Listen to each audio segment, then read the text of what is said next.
Of all the #1 picks in NBA history, none had a stranger path than Markelle Fultz. The top pick is supposed to be a star, a franchise cornerstone, Shaq, Iverson, LeBron. But Markelle? He became the forgotten one. Some call him the biggest bust of his generation. Others still believe he can be an all-star. This is the rise, fall, and comeback of Markelle Fultz. The odds were stacked against him from the start. Coaches nicknamed him Bambi because of his skinny legs and fragile knees. He was so banged up that too much basketball left him in pain. As a sophomore, just 5'9", he was cut from varsity. Think about that. The future #1 pick couldn't even make the team. Then, everything changed. Over one summer, Bambi grew to 6'3". Suddenly, he glided across the court like a full-grown deer. By the time he returned, he didn't just make varsity, he dominated. Fultz became Washington Conference Player of the Year, a 2-time champion, and a McDonald's All-American. On the international stage representing Team USA at the U18 World Championship, he didn't just win golds, he was named MVP of the entire tournament. That's when people realized this kid was different. Staying close to home, he chose the University of Washington, and there he exploded. 23 points, 6 rebounds, 6 assists per game, shooting over 40% from three. Those numbers were insane for a freshman. And in the loaded 2017 draft class with Jason Tatum, Donovan Mitchell, Bam Adebayo, Lauri Markkanen, and Lonzo Ball, there was still no question who would go #1. Fultz's game had no holes. If defenses packed the paint, he'd burn them from deep. If they pressed, he had the handles, rhythm, and speed to shake anyone and finish at the rim. If doubled, he'd pick them apart with his passing. Pick and rolls, crossovers, hesitation, rebounding, defense, he had it all. Scouts even compared him to Damian Lillard. A week before the draft, he worked out with the Philadelphia 76ers, and they were hooked. Philly believed in him so much, they traded up with Boston, giving away the 3rd pick and a 2018 first-rounder just to secure #1. It was steep, but the process didn't care. They wanted Markelle. In 2017, the Sixers had been a disaster, just 75 wins and 253 losses over the past 4 years. After years of tanking, Fultz was supposed to be the missing piece alongside Joel Embiid and Ben Simmons. On paper, it was perfect. Simmons couldn't shoot? Fine. Embiid and Fultz could. Fultz gambled for steals? No problem. Ben and JoJo had his back. The process finally looked ready to pay off. In September of 2017, just months after being drafted #1, the strangest chapter of Markelle Fultz's career began. His longtime trainer, Keith Williams, noticed something shocking. Markelle's once smooth jumper suddenly looked broken, his release now starting low at his chest instead of above his head. When asked, Fultz admitted, "It feels like somebody's holding my arms down." At first, coaches brushed it off. Young players often tinker with mechanics, right? But then the preseason came, and his shot looked even stranger. Twitchy, awkward, and nothing like the fluid stroke that once made him unstoppable. Sixers coach Brett Brown finally admitted he wasn't happy, while Fultz explained it was because of soreness in his shoulder. By opening night, the questions only grew louder. He debuted with 10 points, 3 rebounds, and 1 assist in 18 minutes. But across his first 4 games, he averaged only 6 points, shot 33% from the field, didn't even attempt a 3, and hit just 50% from the free throw line. Numbers unheard of for a top pick. The media pounced, calling it one of the most bizarre stories in NBA history. In just 3 months, his crisp jumper had collapsed into something unrecognizable. Analysts mocked it. Fans compared it to a glitch in a video game, and memes about Space Jam's Monstars stealing his powers spread everywhere. Nobody knew the truth. Was it his shoulder? Was it mental? Or something deeper? Whispers grew about personal struggles beyond basketball, fueling the mystery even more. One thing was clear. Markelle Fultz, once seen as a future superstar, had suddenly become the NBA's biggest puzzle, and the pressure was only beginning to crush him. The mystery around Markelle Fultz only grew darker when news about his shoulder started flooding out. On October 5th, his agent, Raymond Brothers, told the media that fluid had been drained from Markelle's shoulder before the season began. But then, just weeks later, Brothers backtracked, claiming fluid was actually put in, not taken out. The confusion was endless. On October 29th, the Sixers finally shut him down indefinitely, citing soreness and a scapular muscle imbalance in his right shoulder. A specialist later said the pain was easing and his muscle control was improving, but the damage wasn't just physical. Psychologically, Fultz was breaking down. On January 17, 2018, a practice video leaked, showing him with yet another strange shooting form. It didn't look natural. It didn't look like him. It looked like a kid who forgot how to play basketball. By February, Fultz himself admitted he had to relearn how to shoot from scratch. Fans and analysts watched in disbelief as the former #1 pick practiced simple paint shots like someone who had never picked up a ball before. Still, Philadelphia brought him back for the final 10 games of the regular season. He averaged 7 points on 42% shooting, with 3 rebounds and 4.5 assists. But his free throws? A brutal 44%. He attempted just 1 three-pointer. Yet somehow, on April 11th, Fultz made history, becoming the youngest NBA player ever to record a triple-double with 13 points, 10 rebounds, and 10 assists in a blowout win over the Bucks. That moment was supposed to be the start of his comeback. Instead, reality hit again. In the playoffs against Miami, he played only 23 minutes across 3 games. He scored 1 basket in Game 1, missed every shot in Game 2, and didn't even attempt a shot in Game 3.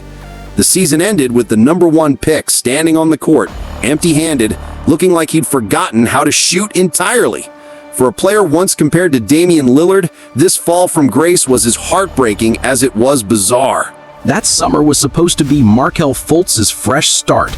Determined to fix his shot, he hired Drew Hanlon, one of the most respected shooting coaches in the world. Together, they spent countless hours in the gym, grinding through repetition after repetition.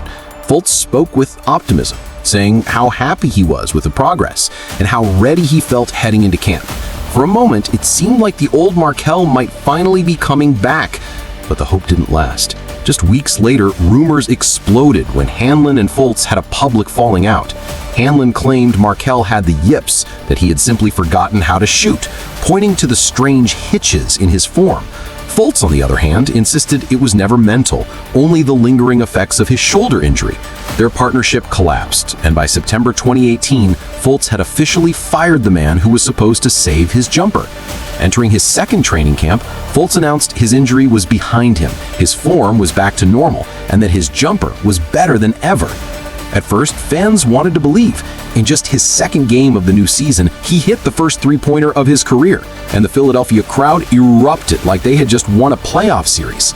It felt like a breakthrough moment, but reality came crashing back fast. Across his first 19 games, Fultz averaged just 8 points, 3 rebounds, and 3 assists.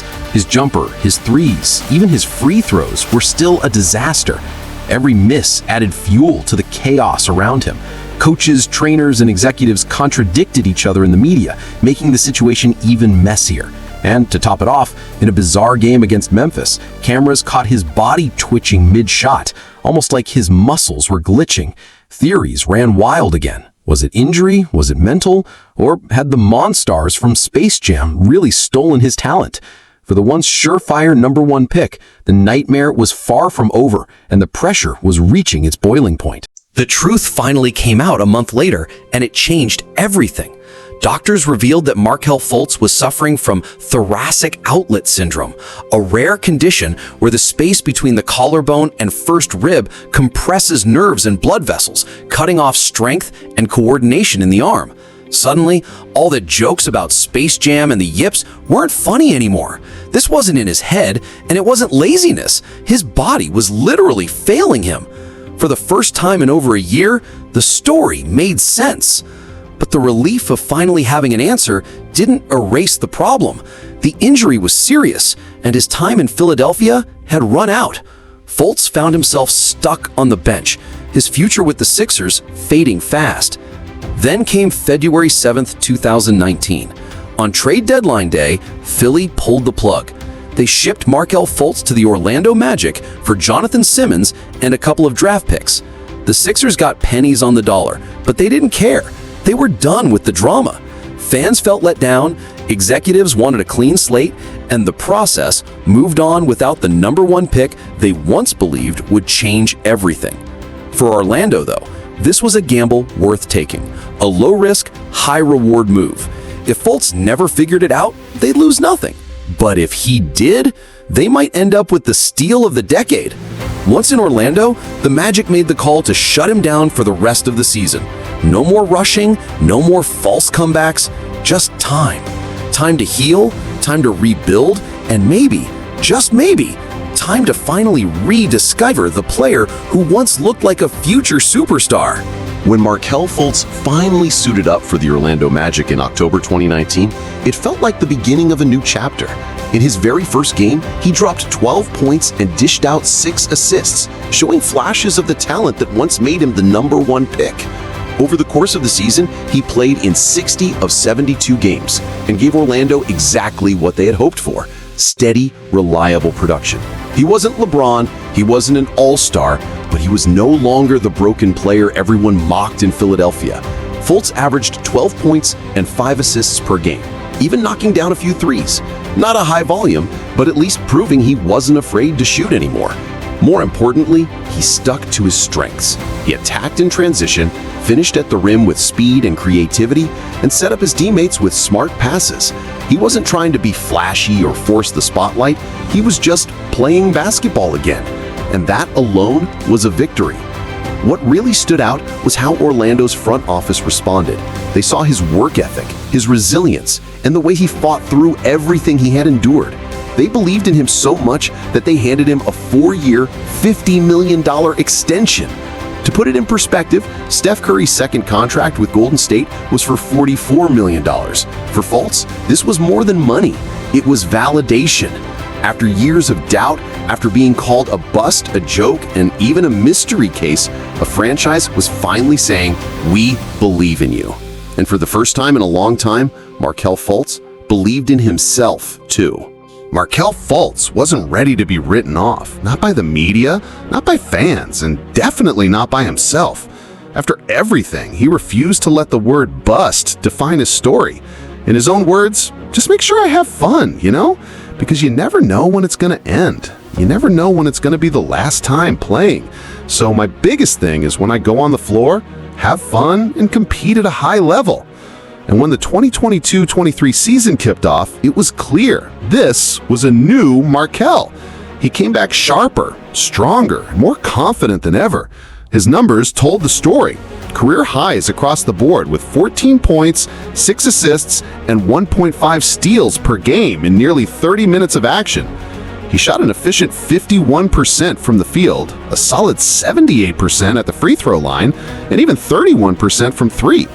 Sure, his shot still looked a little awkward, but it was no longer broken, no longer a punchline. He found his rhythm in the mid-range, hitting 40% of his pull-ups, making him one of the best mid-range scorers in the entire league. Add in his defense, quick hands, strong instincts, constant effort, and Fultz had officially proven he belonged. He was no longer fighting to just be on the court, he was impacting winning games.